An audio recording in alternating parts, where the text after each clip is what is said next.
January 26th, I signed up for Candida Cubing A 2023. The main reason was because this competition had a lot of good events and it was nearby. The main one I was focused on was 2x2. Why 2x2, you may ask? Well, the last time I competed in 2x2 was Rocky Top 2022, and I wanted a sub 5 average, but all I knew was Ortega. And let's just say it didn't quite go my way. I had a 521 the first solve, and then a 2.91, which was super lucky, and then I had an 803 because I dropped the cube, a 443, and a 916 because I dropped the cube again. So I was like, no more Ortega. Let's just move on and do the next step up, which was CLL. Now, Ortega was only 12 algorithm, but CLL, it's 42. Now, Ortega has 3 steps. You make the side, you make the other side, and then you solve the rest. For CLL, you just have to make a layer, and then you can solve the rest in one algorithm. So you're probably thinking, since Ortega is 3 steps and CLL is 2 steps, that means Ortega is obviously slower.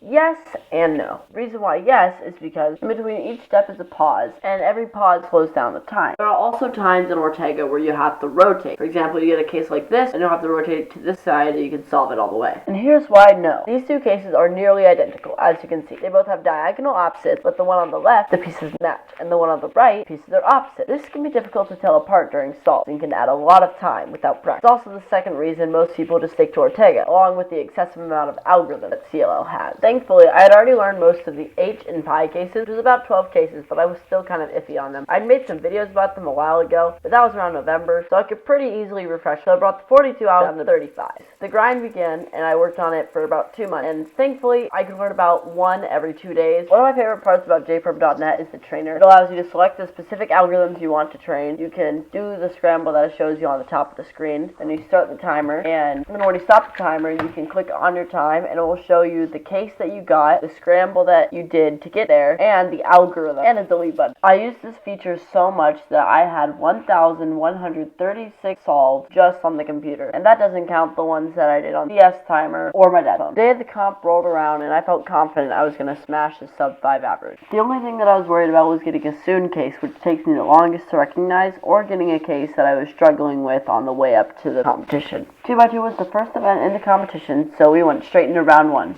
Alright, so solve 1 here.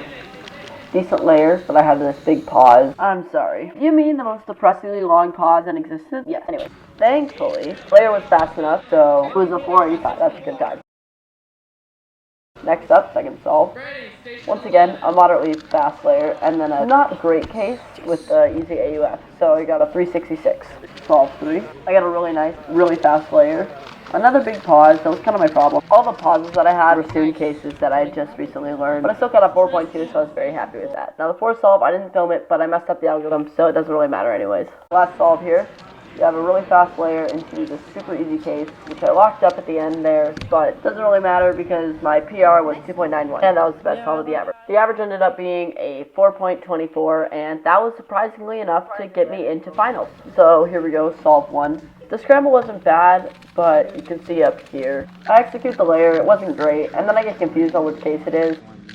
I did get it, but it was a 5. That was not great, especially now that I couldn't mess up or else it would be counting in the average. We got a second solve.